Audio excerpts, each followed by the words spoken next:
kalingap, welcome back to my YouTube channel. Ayan nga mga kalingap no, at dito nga ay may mga issue pa rin about po dito kay Beyonce at kay Kalingap Edo. Yung mga supporters po nila ay nagkagulo-gulo mga kalingap at talagang mayroong panig kay Kalingap Edo, may panig dito kay Baby Beyonce. At ayun nga no, dahil sa nangyari nga na talagang sabi nga ni Beyonce ay wag nang ibabash yung mga taong nakapaligid sa kanya, ay may mga supporters po na medyo iba po yung dating mga kalingap. At ito nga no, at dito nga sa kanyang anniversary mga kalingap, may sinabi po dito si Kalingap Edo mga kalingap no. At yung iba kasi nag-overthink na mga kalingap no, marami na po mga pamabas din po na ginagawa dito kay Beyonce. So wag naman po mga kalingap, lalo na po yung mga supporters po ng EDSA no, at hindi nyo naman po talaga alam kung ano ba talaga yung nangyayari, lalo po yung mga talagang nagmamahal po dito sa EDSA mga kalingap. So yung iba naman siguro mga kalingap no, ay mga talagang nanggugulo lang, talagang nagkukunwari mga supporters ng EDSA mga kalingap. At yung iba ay talagang iba po talaga yung mga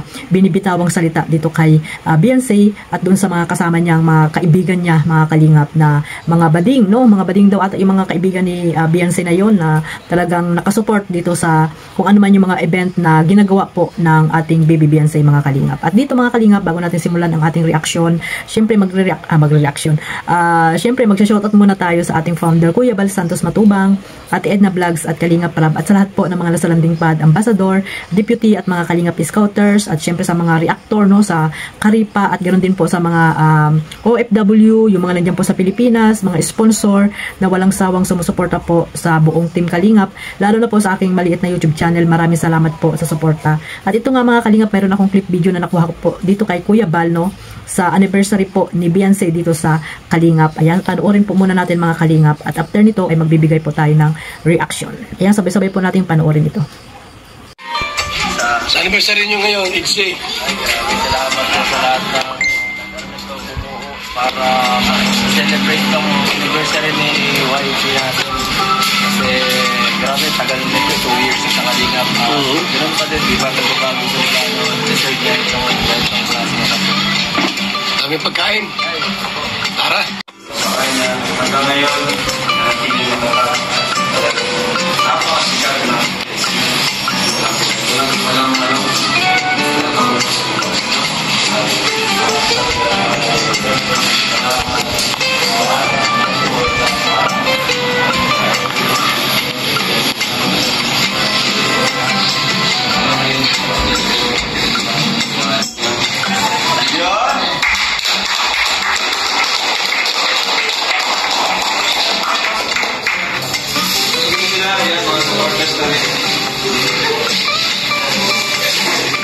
So, tingnan naman po natin ang mensahe ang ating founder, Kuya Bal.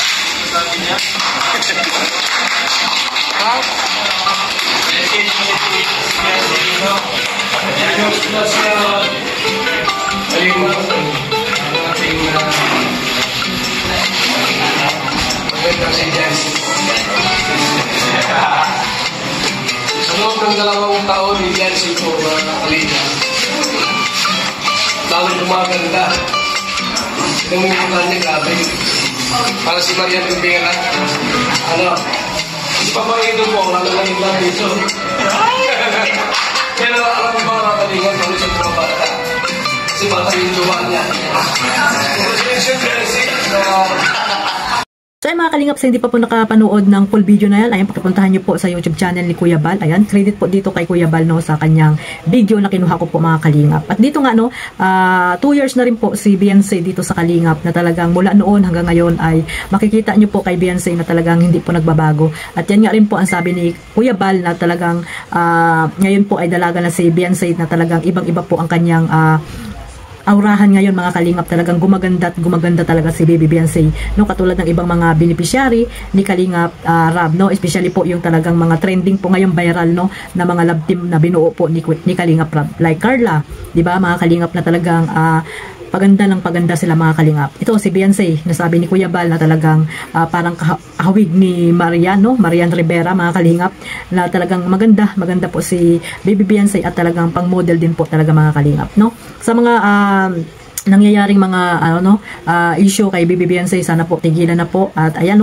nagsalita din po diyan si Edo na talagang deserve ni Beyonce na tulungan, kasi nga 2 years na siya dito sa Kalingap, matagal-tagal na rin po yung kanilang samahan, kaya magkaroon ng tiwala dito sa EDSA mga Kalingap, lalo na po yung mga supporters at nagmamahal po dito sa EDSA mga Kalingap. Magtiwala lang po kayo at kila Edo at kay Beyonce lang po kayo dapat maniwala mga Kalingap, at wala na pong iba, wag po kayo maniwala sa mga sabi-sabi, katulad ng sabi ni Kalingap Rab, di ba? Dapat kay Kalingap Rab or kay Beyonce lang kayo maniniwala mga Kalingap, at wala pong mangyayaring hiwalayan sa between Edo at Beyonce, mali po yung mga sinasabi nyong or mga haka-haka nyo mga Kalingap na dahil dito sa kanila ay maghihiwalay po, at wala pong ganyang mga usapin mga Kalingap, yung iba ay gumagawa lang ng kwento mga Kalingap, mga fake news na ginagawan lang ng issue. So iwanan po natin yan, mag-focus po kayo sa pagsuporta dito sa EDSA, at wag po sa mga issue mga Kalingap, dahil wala namang katotohanan yan,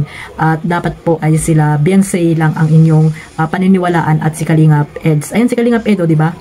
Nakasupport lagi kay Baby Beyonce kung ano man yung kanyang mga event na nangyayari, di ba? Lagi po yung nandyan si Kalingap Edo, at talaga nakasupport po yan sa kanyang wifey, sabi niya wifey, talagang 2 years na, sana ay hindi magbago, at deserve talaga ni Beyonce yung mga ganyang party din mga Kalingap. At syempre yung mga nagmamahal po kay Beyonce, lalo na po sa mga sponsor, ayan, maraming salamat sa walang sawa ninyong pagsuporta. At nagsalita rin po dyan si Kalingap Rab, ayan nga, at si Kuya Bal Santos Matubang, ayan, ating founder na talagang nakasuporta din po yan sa EDSA mga Kalingap. Lahat po ng love team, mga Kalingap Angels, pag may mga event ay nandiyan po si Kuya Bal na nakasupport po mga Kalingap. At yan nga, talagang pinuri niya itong si Baby Beyonce na talagang maganda talaga mga Kalingap, lalo na ngayon, di ba? Kasi nga si Beyonce ay 18 years old na, dalagan-dalaga na, kaya iba talaga noon mga Kalingap na unang kita or unang pag-scout or unang pag-vlog ni Kalingap Rab, at nang dahil kay Edo ay nagkaroon siya ng maraming mga sumusuporta at sponsor, di ba mga Kalingap, at syempre yung EDSA mga Kalingap. Kaya EDSA po hanggang dulo mga Kalingap, wag po nyong sirain, at mismo mga supporters ng EDSA, sana magtiwala po kayo dito sa dalawa mga Kalingap, at wala kung sino mang makakapaghiwalay sa kanila, at yung mga po dyan, mga issue na walang katotohanan, huwag nyo pong paniwalaan yung mga Kalingap. Mag-focus po kayo sa pagmamaraton dito sa serye po ng EDSA, at syempre sa channel ni Kalingap Edo mga Kalingap. So ayan lang, ito lang po ang aking maikling reaction dito sa anniversary ni Baby Beyonce. Ayan, congrats 2 years na dito sa Kalingap, sana ay tumagal pa at hanggang dulo po ang samahan ng EDSA. At syempre kung sila man po ay magkatuluyan ay bonus na lang po yan sa kanilang serye mga Kalingap. At ayun, sa kanila pa rin po yan kung talagang sila ay mag-antayan, lalo na po si Kalingap Eds, di ba?